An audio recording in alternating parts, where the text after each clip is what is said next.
Hello, and welcome to Getting In, a College Coach podcast. I'm Kyra Tyler. I'm the newest co-host on the pod, but I've been with College Coach since 2005, working with students and their families on the college application process. One I'm really deeply invested in. I feel like now more than ever, I'm hoping people find joy in the process. They're able to grow and they're able to feel a little bit more empowered by going through the next couple of months if there's rising seniors. So today, I'm going to be joined by three colleagues. We're going to be talking about a range of really engaging topics. I think you're going to find them to be really exciting, interesting takeaway nuggets. But we're going to start with a segment on traditions on college and university campuses. Then we'll transition into listener-submitted questions. I'm excited to get into these conversations. So first up is my dear friend and colleague and guest, Jen Simons. A little backstory: Jen worked at a number of institutions, most recently Tufts University and Northeastern, both in the Boston area, and a high school. Prior to coming to College Coach, she is also a producer on the pod. So with that being said, a humongous welcome, Jen. Thank Oh, you. no, I'm delighted. I'm so happy to be here on my first recording with you. And thank you so much for having me. You had no choice because I scheduled it, but nonetheless, thank you. Yeah, I'm thrilled you're here. Thanks so much for joining. So, we're going to be enjoying some time talking about traditions on colleges and universities. You went to Wellesley College. I went to Northwestern, two dramatically different institutions. That's true. For anybody who, isn't totally familiar, Wellesley is a women's liberal arts college in a beautiful suburb of Boston in Massachusetts. I think that's a really good place to start, Jen. Can you share your favorite Wellesley College tradition? Oh, absolutely. And I was actually a little nervous because we're going to have Wellesley on in a couple of weeks. Yeah. And I was a little nervous that this would become the Wellesley podisode. But I am always happy to talk about traditions. I'm always happy to talk about Wellesley. A couple of things first. If you Yes. listen to me, you'll know that I do this. I'm going to say, actually, I think Northwestern and Wellesley are not that different in terms of their location.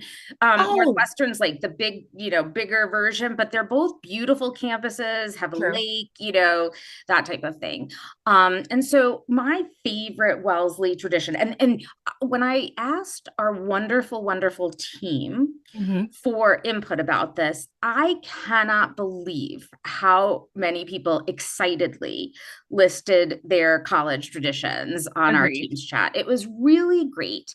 Um, and so I think that this is exactly what we need now in the world, to have like a little whimsical sort of fun thing. But I can't name one favorite Wellesley tradition. So I'm just going to name a couple. I even took notes. And so one of my favorite Wellesley traditions as an adult that I think I should have taken better advantage of Mhm. was every woman that comes to Wellesley gets assigned, if they want, I guess you opt in, a big sister who's a year older than you and is going to give you, connected to another tradition, their hoop. So hoop rolling is a big Wellesley I tradition. know about this. And Yeah. there are these wooden hoops, and they're signed by all the women who have owned them. You don't own it; you just pass it along to your sister. Oh, And what I love about this tradition as an adult, but wasn't quite ready for as a first year student,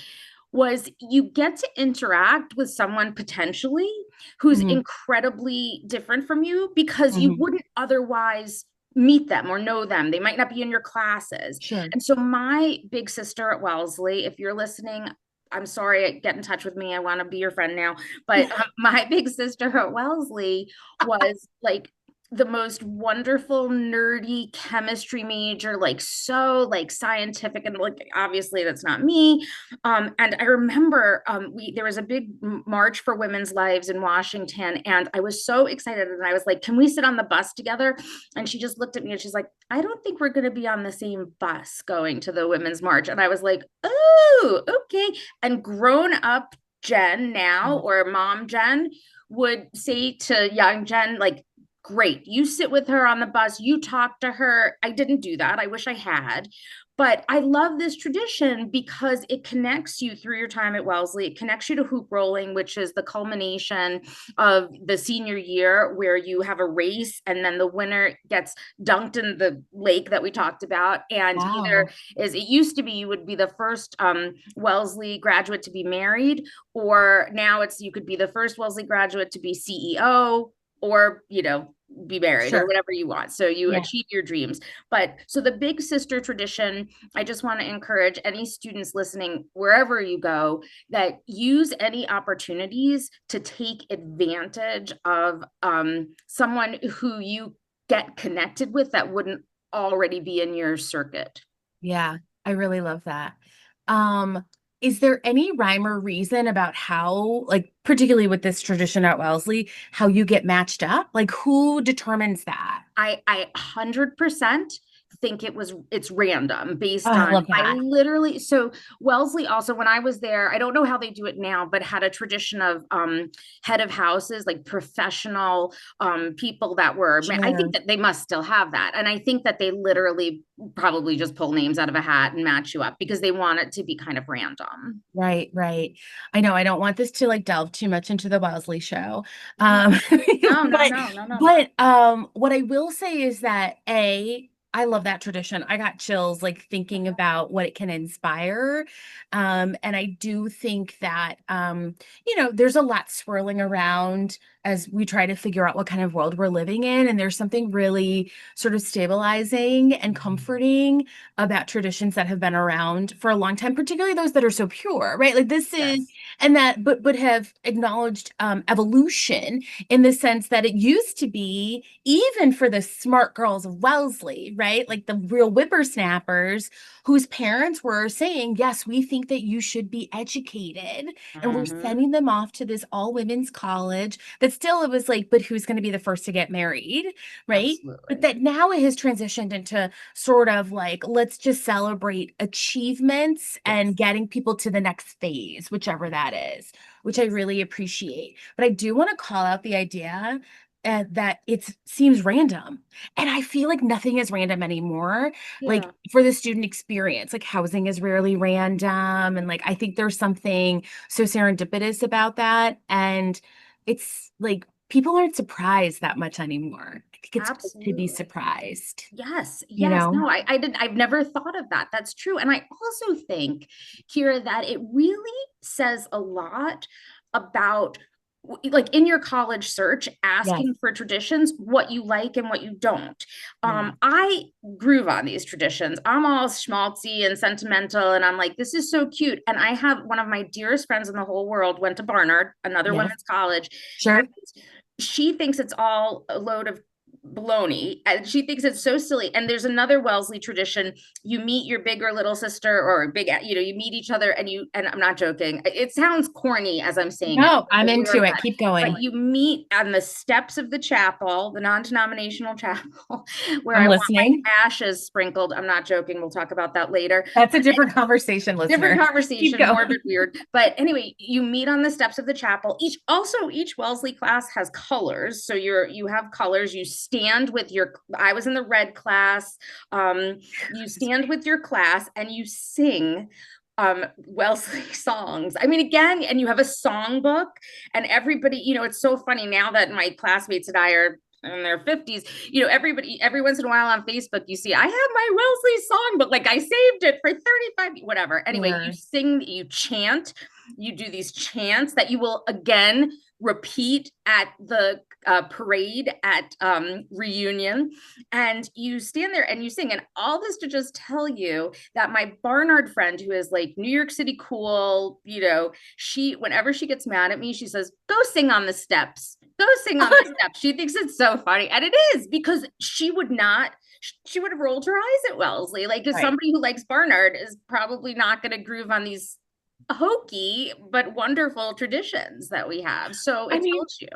I think it's clear that this is not for everybody, Right. right? But if we think more broadly, there are a few men's colleges, they have similar traditions. Yes. If we think Yes. about Greek organizations, what is it Yes. if it's not songs, Yes. colors, like all of those things, right? So like I don't think it's that unusual, to be honest. And we can also put it, in through a bigger lens of like schools that have large athletic Yes. communities that folks center around supporting athletics. There's nothing Yes. else but chants and songs and dances in the stands, like Yes. all of that stuff. And Oh, so what I think that this says more broadly is like this is just a better sense around community. So like when we're talking to families and we're saying what kind of community are you seeking, this is just a different version of what's available at a bigger public institution, a bigger, school like a Northwestern, a smaller co-ed liberal arts college. Like, so I think this is great. And if you think that colors, although how many camp essays do we read about the color wars? So but that's I true. think that if that resonates with you, and I'm sent, my child goes to an all girls high school, like it's there, it's real. Mm. And if you don't want it, no big deal. Right. Thank goodness you can recognize that and you're not roped into it. No, So absolutely. that's really great. I Jen, oh, go ahead. No, I tried to, when I was researching all the different Yes, please. traditions, because you mentioned athletics, I really wanted to stay away. And I think we're going to have another podisode about this because there are Great. so many that people want to share. And listeners, Sure. please send us your favorite traditions. Oh, I'd love that. But I stayed away from athletics, but there were still so many that Yeah. reflected the institutions. One of my favorite Tufts traditions, it again, it's sort of this sense of full circle. I love the traditions that start at convocation and end at commencement. When Mhm. Tufts was founded, and I'm getting chills like thinking about this. Charles E. Tufts said, we're going to put a light on the hill. So Tufts is on a big hill, Yep. overlooks Boston, and he said, we're founding this to put a light on the hill, a light of intellect, a light of knowledge. But in fact, every year at convocation, the students light candles. And this is important because one candle lights the entire, No. all the candles. So Really? the president starts, whoever starts with their candle, and then that candle lights the next candle, lights the next candle until there's a light on the hill and it illuminates the area. So you do that at convocation and you do it again at commencement. And again, people, or the commencement week exercises, and people keep their candles. They keep their candles from the beginning of their career to Sure. the end. And it's just, talk about a community, talk about a communal Agree. experience. I love Right. that. Sorry, I interrupted you. You were going to say something. Oh no, you're fine. No, I was wanting to transition into us talking a little bit about other schools and their tradition. Do So, you have a favorite tradition, a Northwestern tradition?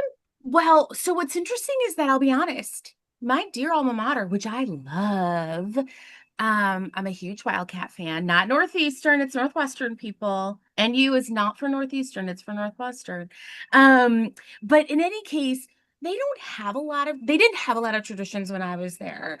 There were traditions certainly around athletics. We had a big festival. And that was a big tradition because the weather is Mm-hmm. like topsy-turvy here, right? And school goes Mm-hmm. long because Northwestern's on quarters. And so I didn't graduate until like June 18th or something. So like Memorial Day, kids are still in school, but it's like warm. It's one of the first times people are really outdoors. So there's this big festival called Dillo Day. That's a huge tradition where there are a lot of bands. They're out on the Lakeville, which is, the grassy area that's right next to the lake. And that I think is a really big one, what they have started, because I think they recognize we don't really have any traditions, Mm. is on the first week when you get there, there's a huge arch on campus. They have everybody their first week. It's a symbolic walk through the arch Oh, I like that. onto campus. And then graduation week, you walk through the arch out of campus. So Okay. I will say it was really common when you graduate that everybody like, I have pictures with my like sweet mates and my best friends under the arch after we graduated. So that was already like, I guess that's a tradition, right? But they've really sort of formalized it in a way that I think is so special, Mhm. that I really appreciate. I bet there are actually more traditions than There are. maybe like, did you have like was that like spring fling? Because that was a theme, Kind certainly. of. Yes. Okay. Yeah. It just is like later because we went so late, but Yeah. yeah. Yeah, a lot of the themes I picked up revolved around a couple of things. You mentioned Northeastern, and this is a tradition at Northeastern, Yes. petting the mascot, like the statue of the mascot, the husky, Yes. before a final. Okay. And so that's like definitely existing at other places. I know that CU Boulder, you pat the oh gosh, The the buffalo. It's the buffalo buffalo. thing. Yes. Thank you. And so it, Rowdy? Is that the name? Rowdy the buffalo? I don't. My gosh, I just visited. I think maybe it's not. I might have made that up. But Oh no, that's okay. I've been Well, look, watching the Dallas Cowboy cheerleaders. I think that's their mascot is Rowdy. But the buffalo. Yes. the At buffalo, Steve and Boulder. you rub the horns, and all the horns on the statues are more they're gold, whereas the Yes. rest of the statue is like Yes.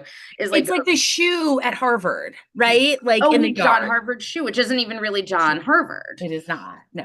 Is that no? You touch the shoe, all the touching of the things. It's I it's know. really Not like not that's great, but definitely like like an interesting thing. There were also a lot of sort of nerdy traditions. Our friend, colleague, and co-host Ian Fisher. I was a little nervous. He went to Reed, and I was like, oh my gosh, Reed has to have the weirdest traditions.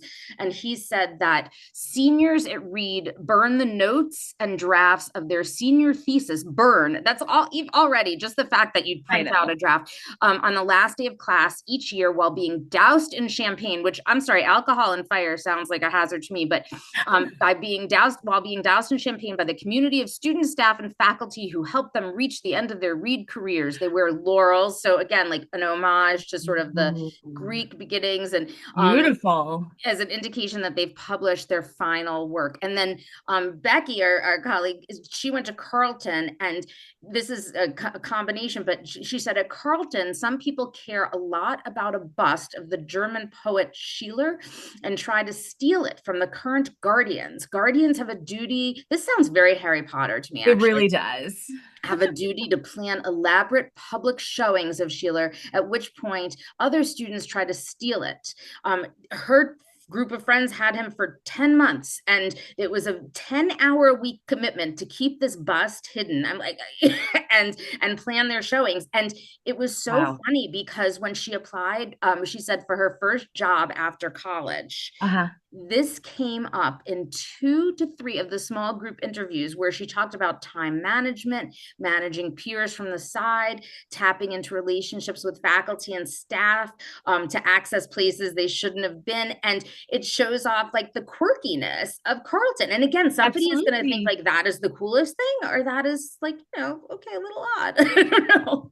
There's a lot of creativity that went into that, though, right? Like really creative problem solving, and I'm into it. I think Oh, how totally. great. Yeah, I think that Totally. sounds really fun. I will say the flip Yeah. side, and I'm not going to really mention any colleges because I didn't sort of check to see if these are still in existence, but a lot of people mentioned from their time in college nude things, naked things, particularly in wintertime, in very Yes. cold areas. So you're Yes. running around, you're Yes. doing whatever you would normally do, but it's a Yes. tradition because you do it without any clothes on. So, Right. And Northwestern had a version of that called Primal Scream, which was oh, before, right? So, yeah, but to my knowledge, clothing was on. okay.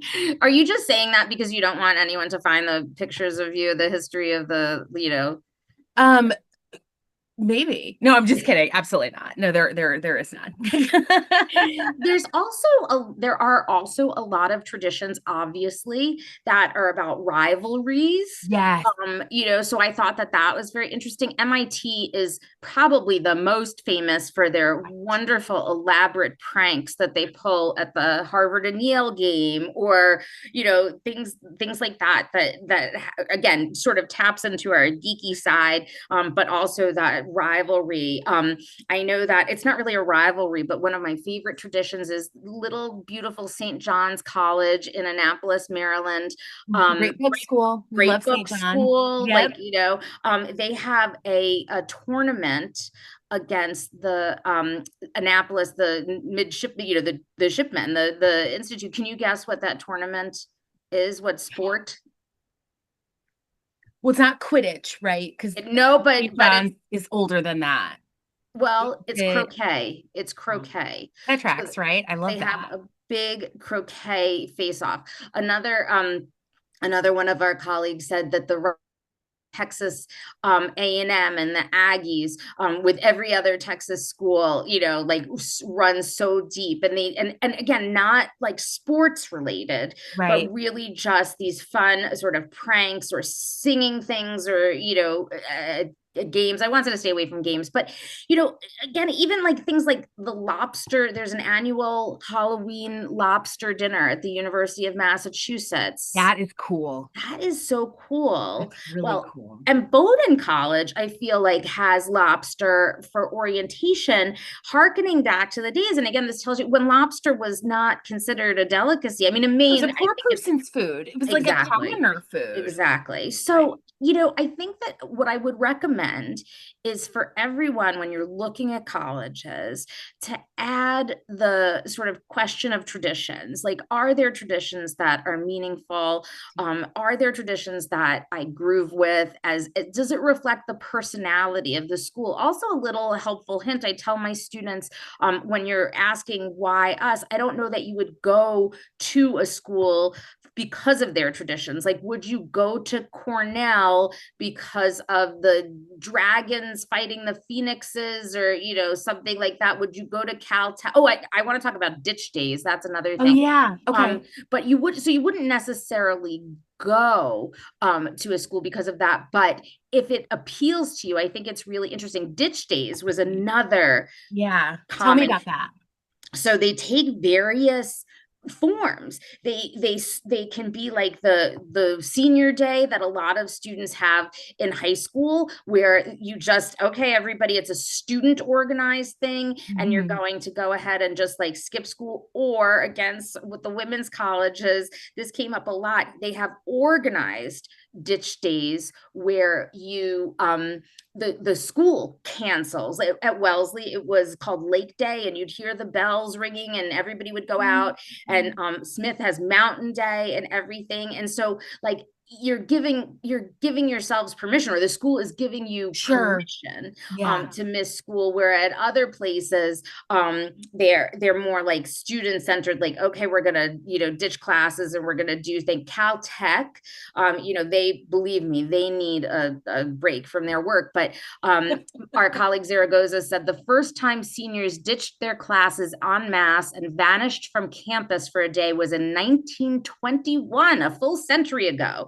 It took another Whoa. decade, however, before the tradition of ditch day really began to take shape, with seniors leaving behind complex, imaginative scavenger hunts, mazes, puzzles, and other challenges known as stacks, carefully planned out to occupy the underclassmen and prevent them from wreaking havoc in the seniors' rooms, a tradition that over the years has involved such hijinks as relocating the seniors' possessions while they were gone, or No. redecorating their rooms. So that's like the West Coast version of the MIT Yeah. hacks that they do, and they're using their intellect. I sound like such a mom, like, oh, I'm so proud of my son and No, but daughter for doing this ditch day, I know because we're trying to like prop them up while they're doing all this like nonsense. But I think the truth of it is it isn't nonsense, right? no. Who are we if, college is a huge investment.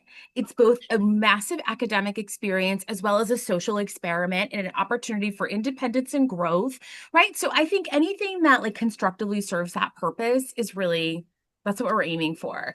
We only have, unfortunately, just a little time together. I just want to like boost a few things before we make our way out of our time together. So, certainly, you mentioned like these are great questions to ask if you're doing a college visit or if you're meeting with an interviewer and you're like, oh, shoot, I don't have any, I'm like low on questions. Ask an alum, particularly if it's an alumni interviewer, about traditions. Yes. Alums who are interviewing typically are happy alums. They're so excited to talk about their schools. In the words of Mel Robbins, let them. Okay. Let them. So, so like, I think that's a great way to connect. It's good material potentially to help personalize a supplemental essay if it resonates with the student. Right. And I think one other thing that I was thinking about is like, if any of these things sound fun and interesting, or you go to a school that doesn't really have a lot of traditions, or maybe they're all centered around athletics or something, make up your own.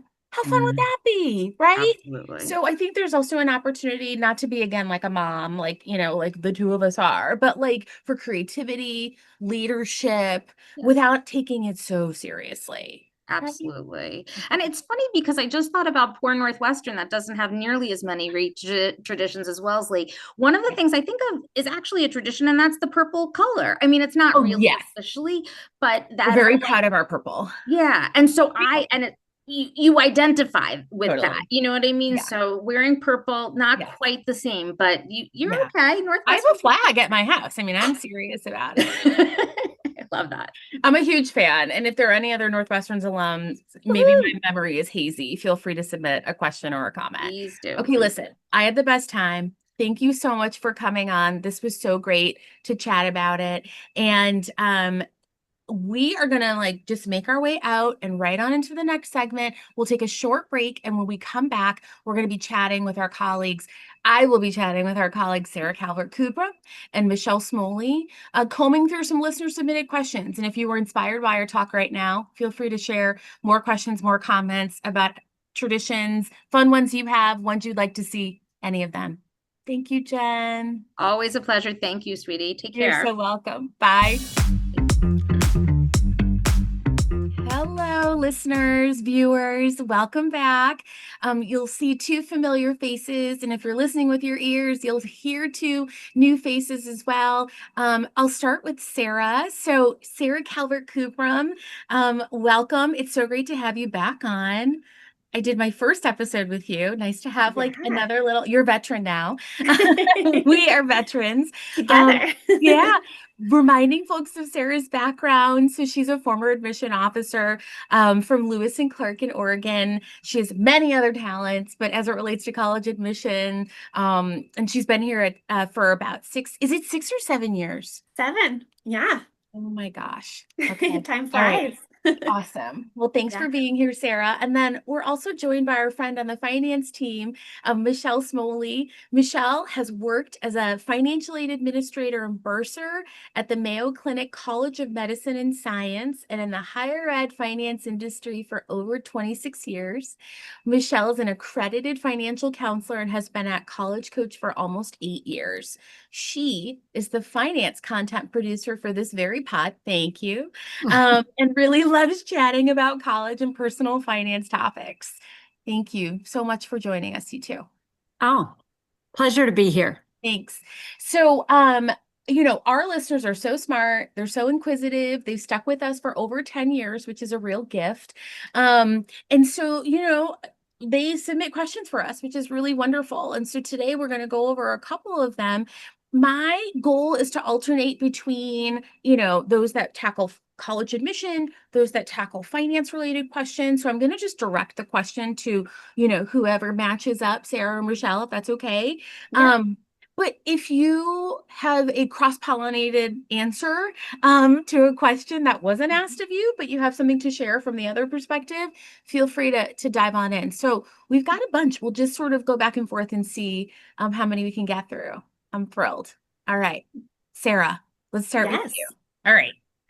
So one of the questions is, my son isn't feeling motivated to start working on his college applications this summer and seems Mhm. to think he has all the time in the world to get them done. Do you have any ideas to help motivate him or make this more manageable? Ooh, I like this Question. question. Me too. So I actually have been getting questions like this a lot. And part of it is I think that what's good is our young people are back out in the world a lot more than they were a couple years ago with the pandemic, right? So I think this is a win in many ways. But what I have found is that we need to get the student authentically motivated. It can't be pushed on them. And framing this as a gift to their future self is what really works a lot. So I say, hey, you want to have some fun during your senior year. And if we can tackle some really specific things this summer, then you're going to have more balance in the fall of your senior year to not let the stress of applications, school, and hopefully having a social life before you graduate high school kind of bog you down too much. Then I say to do this, it's usually effective for all students if we break it down into one task at a time. So it's like check mark, one, two. And usually the best way that I start with this is identifying the first two things that any student can do now in, let's say July. First, for most students, they're using the Common application or maybe the UC application, and they all include an activities and honors section. We know what those look like now. You can create, an account to the Common App and start working on those. So working on the app activities section is one. The other is that to all these big application platforms, the main essays are published, the prompts. We know what they are. Sure. And I think it can be really great to get those main essays done, in July or by early August before school starts, because a lot of colleges have these extra short supplemental essays that are specific to the college, like why this college, why this major, other essays. And if come fall of senior year, students are just working on those, it can feel so much more manageable. So we think about it as gift to their future self in the fall of senior year and break things into very small, manageable tasks to keep from feeling bogged down. And I find that those strategies help pretty much every student that I work with. Yeah, I love that. And Michelle, I'm going to speak for you, I think, which is you have older children than Sarah and I. Your children have been to college. I think you would agree with that strategy, right? Like Absolutely. Okay. Breaking it down, just like Sarah said. And I love the gift to themselves because then they can take ownership and it really kind of empowers them and as they go into this process. So most definitely.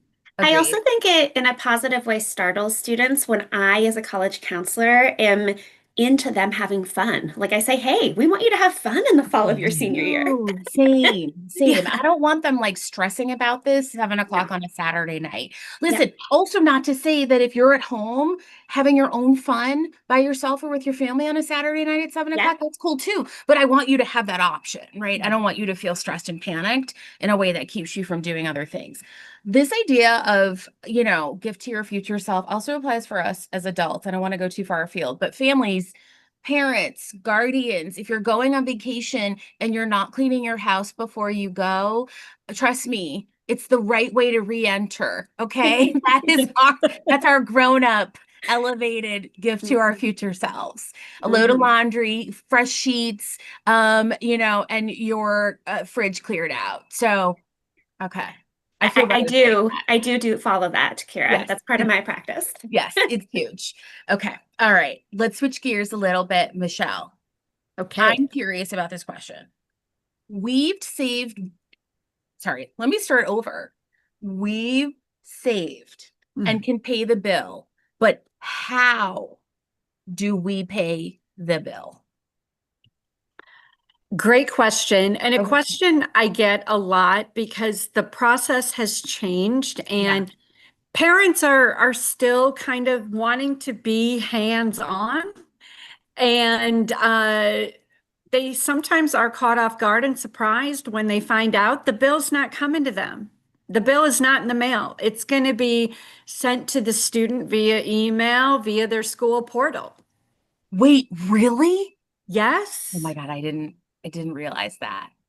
Yes, because actually, because of FERPA, the Federal Family Education Rights and Protection Act, Sure. tuition and direct billed costs are actually considered educational records. So schools can't really legally send them directly to the parents. So this is why it's really important for the parents and the students to be communicating. So the parents informing the student, hey, watch that email on your college portal. Don't slack off. Sure. And any emails regarding finances, make sure you include us unless the student's going to pay the bill. So that's, one thing to kind of keep in mind for sure. Sure. Wait, can I ask a quick follow-up question? Absolutely. Michelle, if the student is not 18, is that still the case? I believe so, yes. Okay. I didn't know if it was like an age thing. Wow, you've blown my mind. Okay, keep going. Is there anything else operationally that we should know about this process of paying the bill? Sure. I Okay. always encourage families to have a strategy going in to pay for the directly billed cost. Sure. The things like tuition and fees, on-campus room and board. And as a prior parent who has gone through this process, Yeah. there is some good news for parents because the student can allow them to and basically authorize the parents to have access to their educational records and the bill if the student provides that authorization via Got the it. school portal. But also, it's important for parents to go through the bill line by line and make sure that they're not caught off guard. One big item that sometimes can happen, and this again goes back to communication between the school, the Mhm. students, and the parents. Students are mandated to have health insurance. And unless the student provides documentation that they have health insurance coverage from their parent or guardian, the school will automatically bill them for health insurance if that documentation isn't provided prior to them hitting campus. So that is definitely kind of another tidbit as it relates to the bill and going through the charges. The other thing to know regarding how to pay the bill. So some families have saved through 529 plans. So a lot of those plans will allow the family to log into their account and they can do a withdrawal electronically and have it go directly to the school.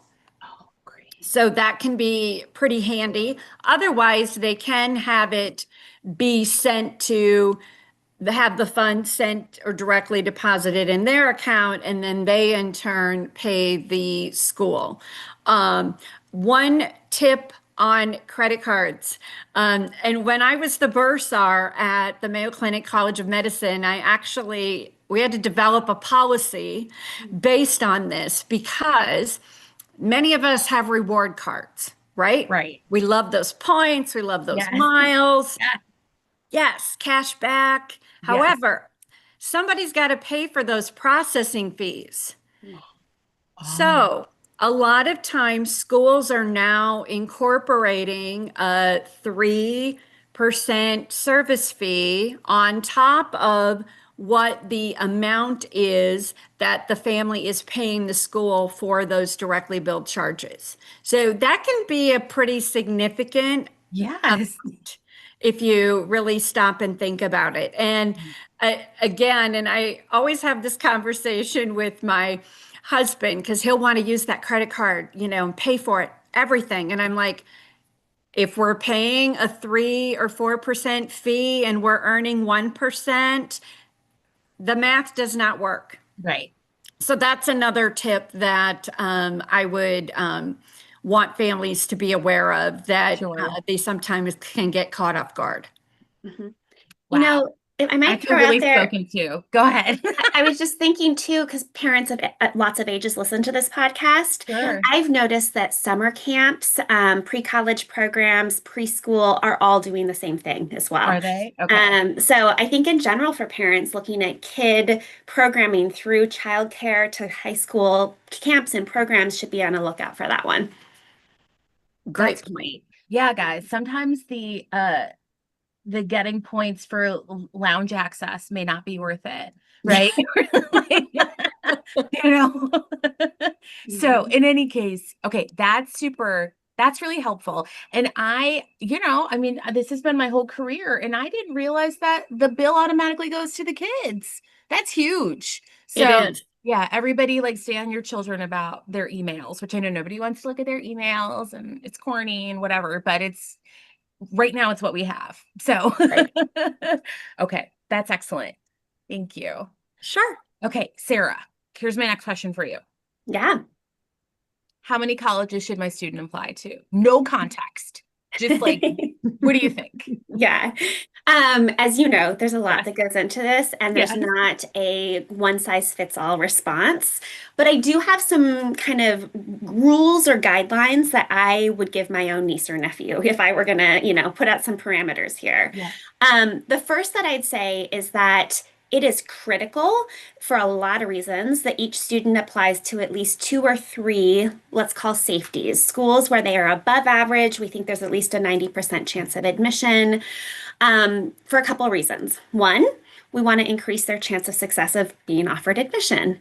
Two, there can be some really compelling arguments for the value of being above average. Like once a student gets there, they're going to shine. The faculty might want them to do research, internships.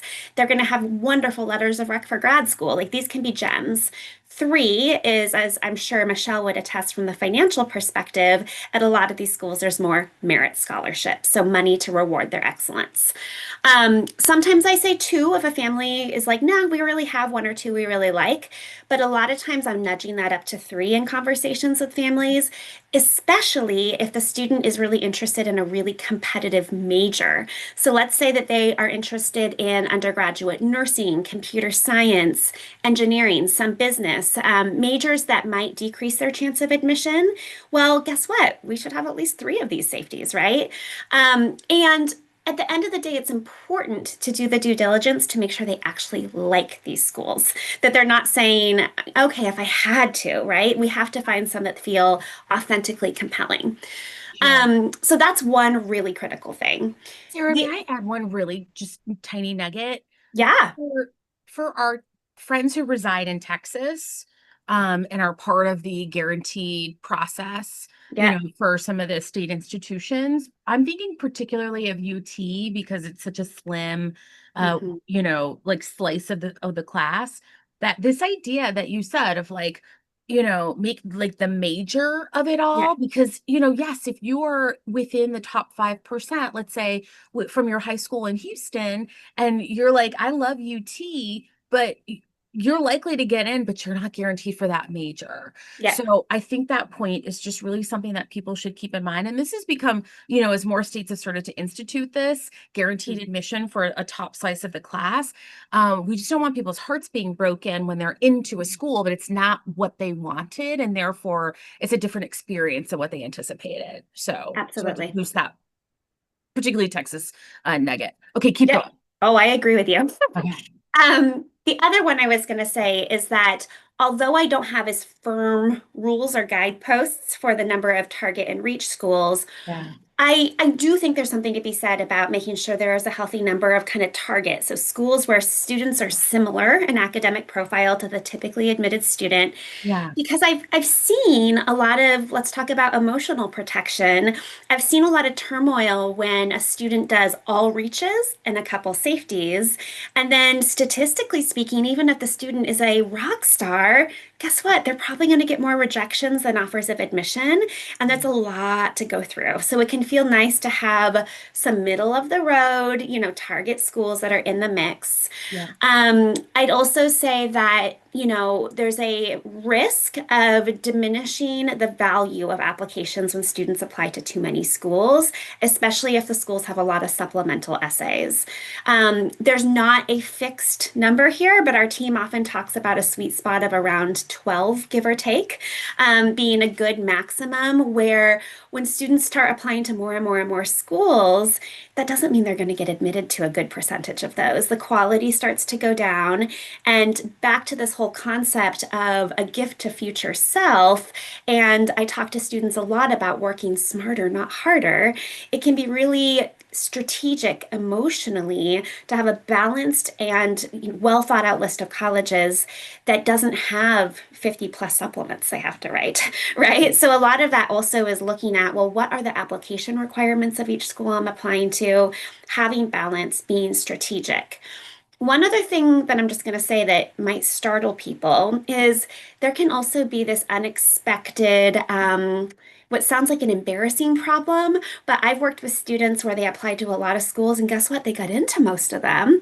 And then they are in emotional overload paralysis in the spring Yeah. of They're a senior wreck. year. It's a Yes, mess it's a mess. deciding where do I go, right? And so we want to really not put such a large list out there that we risk indecision and paralysis spring of senior year, that we risk the quality of the applications, that we're putting some guardrails on the hearts of the students, that we're being wise about how time and energy are spent.